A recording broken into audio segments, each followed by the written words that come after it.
लेकिन इस छोटे से लड़के ने मुझे बेवकूफ बना दिया, मुझे लड़ाता रहा। अब फैसला तुम्हें करना है माँ। अपनी गलती सुधारोगी या उसी रास्ते पर चलती रहोगी? चलो आज हिसाब बराबर करते हैं। चल चल तू। मैंने ये क्या किया? उस शैतान लड़के की बात सुनकर मैंने अपनी बहू को गलत समझा। मैंने अपनी बहू को अपमानित किया। सिर्फ इतना ही नहीं। माँ, तुमने और क्या क्या किया है ये तुम खुद जानती हो। जरा सोचने की कोशिश करो। बस, सच में मैंने बहुत बड़ी गलती की। जो बहू अपने पैरों पर खड़ा होना चाहती थी, उसे मैंने अपमानित किया। उसका कारोबार बंद करवाना चाहा, और उसकी माँ को भी। तुमसे बहुत बड़ी भूल हुई है माँ। हमें उससे माफी मांगनी चाहिए। क्या तुम माफी मांगोगी? हाँ, जरूर मांगूंगी। जो गलत किया है, अगर माफी नहीं मांगूंगी तो मैं खुद को कभी माफ नहीं कर पाऊंगी। मुझे वहाँ ले चलो। चलो माँ, हम माफी मांगने चलें। और मुझे पूरा यकीन है कि नीलम हमें माफ कर देगी। चलो।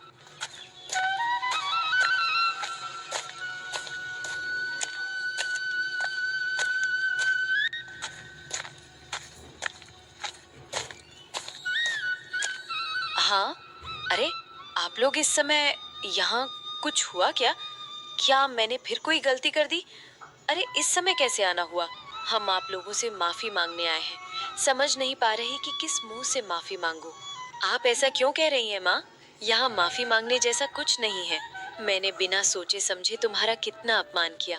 तुम अपनी पैरों पर खड़ी होना चाहती थी और मैंने दूसरों की बातों में आकर तुम्हें गलत समझा। तुम्हारी माँ को भी अपमानित किया। बीती बातें भूल जाइए माँ। आपने अपनी गलती समझ ली, यही काफी है। काफी नहीं है, मुझे माफ कर दो। अब से तुम मेरी अनुमति नहीं, मेरा आशीर्वाद लेकर काम करोगी। अपनी माँ को लेकर मेरे घर चलो। ये क्या? ये क्या? ये आपके लिए उपहार है। जब मुझे व्यवसाय में पहली बार मुनाफा हुआ, उसी पैसे से आपके लिए खरीदा। कृपया इसे लौटाना मत। तुमने मेरे लिए इतना किया और मैंने तुम्हें सिर्फ अपमानित किया। मुझे माफ कर दो। छी छी, ऐसी बातें क्यों कर रही है माँ? अगर मैंने माफ नहीं किया होता तो क्या मैं ये तोहफा देती? ठीक है, मैं ये उपहार स्वीकार करती हूँ। अब सब लोग मेरे घर चलो।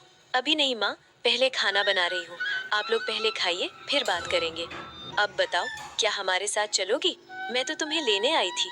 मैं आपको माफ कर चुकी हूँ, आप निश्चिंत रहिए। लेकिन अब मेरी एक योजना है। योजना? कैसी योजना? कौन सी योजना? बताओ ना। मेरी योजना है कि मैं इसी घर में रहना चाहती हूँ, और इस घर के आंगन में मैं तीखी मिर्च की खेती करूँगी। उसी मिर्च से मैं नए तरीके की कचौरी बनाऊंगी। अगर आप लोग राजी हो, हम फिर भी नहीं कहेंगे। नहीं, ऐसा कैसे हो सकता है? तुम शुरू करो। तुम्हारी इस योजना के लिए जो भी खर्च लगेगा, मैं सब दूंगी। आप लोगों का बहुत बहुत धन्यवाद। क्या कहूँ, आपका शुक्रिया अदा कैसे करूँ? मेरे शब्द कम पड़ गए हैं। धन्यवाद देने की जरूरत नहीं। तुम सफल हो जाओ, हमें और क्या चाहिए? हम चाहते हैं कि तुम सफल हो, बस यही हमारी खुशी है। हाँ, मैं तुम्हारी मदद करूंगा। हम सभी तुम्हारे साथ हैं। बस तुम शुरू करो, ठीक है? अरे वाह वाह वाह वाह वाह वाह! इतने स्वादिष्ट कचौरी तो मैंने अपने जिंदगी में नहीं खाए। हम औरत और सास बहू एक साथ बना रही हैं, शायद इसीलिए इतना स्वाद आ रहा है। हाँ, बिल्कुल सही कहा भाई। अरे दूसरी दुकान में तो औरत और सास बहू साथ में बनाती ही नहीं है, इसीलिए इस तरह का स्वाद आपको दूसरी दुकान में नहीं मिलेगा। आपको अच्छा लगा ना? अब रोज हमारे यहाँ खाना खाइए। हाँ जरूर जरूर जरूर। अब से भाई हम रोज यहीं खाने आएंगे। बढ़िया कड़क कचौरी स्वाद के साथ, और चटनी तो जोरदार। देख पा रहे हो ना, हमारे ग्राहक तो बढ़ ही गए हैं। सब कुछ आपके लिए है। आप लोग साथ नहीं होते तो मैं कुछ नहीं कर पाती। सब कुछ तुम्हारे हौसले की वजह से हुआ है। हमें चाहिए था कि हम तुम्हारे साथ पहले ही खड़े होते। अब और कोई डर नहीं। हम इस बार तुम्हारे सपनों की राह में सफल होंगे। अच्छा को बताओ दोस्तों, इस कहानी में नीलम किस व्यवसाय में